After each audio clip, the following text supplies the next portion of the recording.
this video, I'm going to answer the question, can women use minoxidil? And if so, which minoxidil should you use for hair growth? If you're enjoying the content, be sure to subscribe to my channel because it really helps me out. Let's get to it.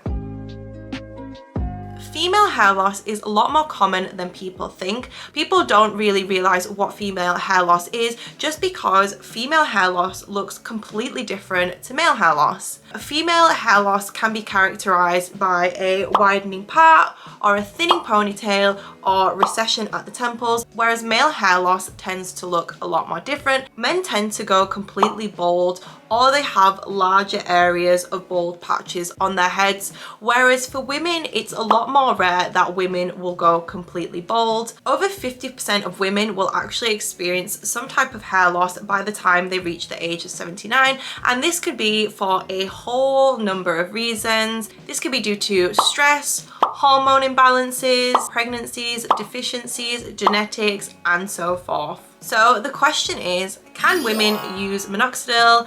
And the answer to that is yes. Yes, women can use minoxidil. Minoxidil works the same way for women as it does for men, and that is by dilating the blood vessels in your head and allowing more nutrients and blood to flow to your hair follicles. Minoxidil is also thought to allow your hair to stay in the growing phase for a longer period of time. And if you guys didn't know, there are different phases that your hair does go through in terms of its growth cycle. Sometimes it can be resting and sometimes it can be active, but I won't get into that too much in this video. What is the difference between 2% minoxidil and 5% minoxidil?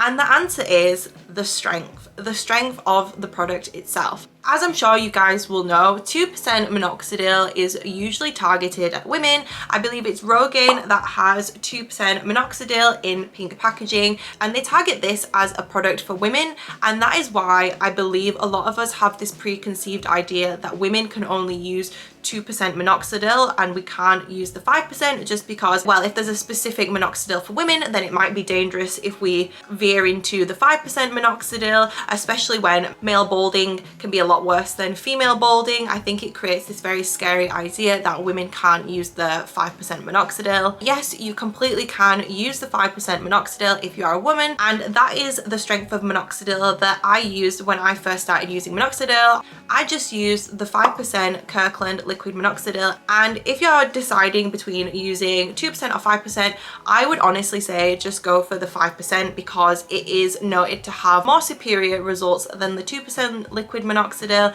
And I think if you're taking the leap to try the product, you might as well, take the plunge, go for the 5% and see what happens. You can always drop back down to 2%, and even if you do start on 2%, you can always go up to 5%, but I would just say start with the 5%, see what happens. I will say, just as a side note, my scalp could not stand the irritation from using liquid minoxidil, so I actually switched and used the foam 5% minoxidil, and that was a lot more tolerable for my scalp. The liquid 5% gave me a lot of itching and flaking, whereas the foam didn't do any of that, and the foam also soaks into your scalp a lot quicker. So if you can afford it, I will say definitely try and use the 5% foam because it is just a lot more tolerable and easy to use.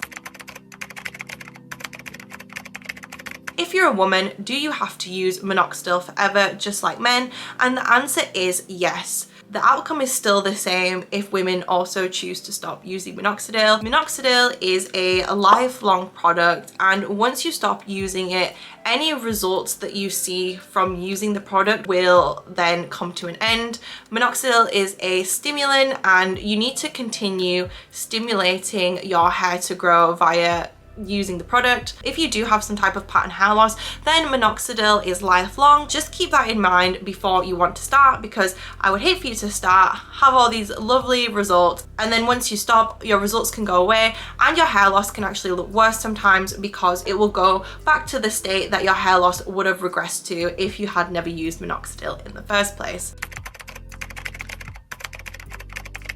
How long do women have to wait to see results when it comes to using minoxidil? I always say give the product at least 6 to 12 months so that you can make a true judgment on whether the product is working for you. I know people like to have quick fixes, and there is a lot of this stuff online about growing hair overnight, growing hair in a month, but unfortunately there's not anything you can really do to speed up the progress of hair growth. Hair growth is something that is very slow and takes a very long time. Therefore, when it comes to using products for hair growth, hair loss, you need to be very, very patient. And when it comes to using minoxidil, things can definitely get worse before they get better. I shed very intensely for 6 weeks, lost most of my hair, and then my hair started to grow back. And it's only now, what, nearly 2 years since I started using minoxidil that my hair has grown back to an acceptable length, an acceptable thickness. And you know, it's only really 2 years on that I'm really happy with the results of my hair. So it is a very, very long process, but for me it has been 100% worth it. So just keep that in mind. Be patient, take your time, and give minoxidil some time before you really judge whether it's worked for you or not. And also just remember that even though I said I shed for 6 weeks, you might shed for longer, you might shed for less time, you might shed really intensely, or your shedding might be very light. Everybody is completely different, so just bear that in mind before you start minoxidil. So if you want to find out more about my minoxidil journey, then I will link you guys to a video above that details my 1 year minoxidil update, and I will also be releasing a 2-year minoxidil update very, very soon, so do keep your eyes out for that. And let me know down below if you guys would like me to make a video detailing the do's and don'ts when it comes to using minoxidil, because I think that might be really useful for you guys. But thank you guys for watching. If you enjoyed this video, be sure to give it a like, and if you're enjoying the content, be sure to subscribe to my channel, and I'll see you in the next one.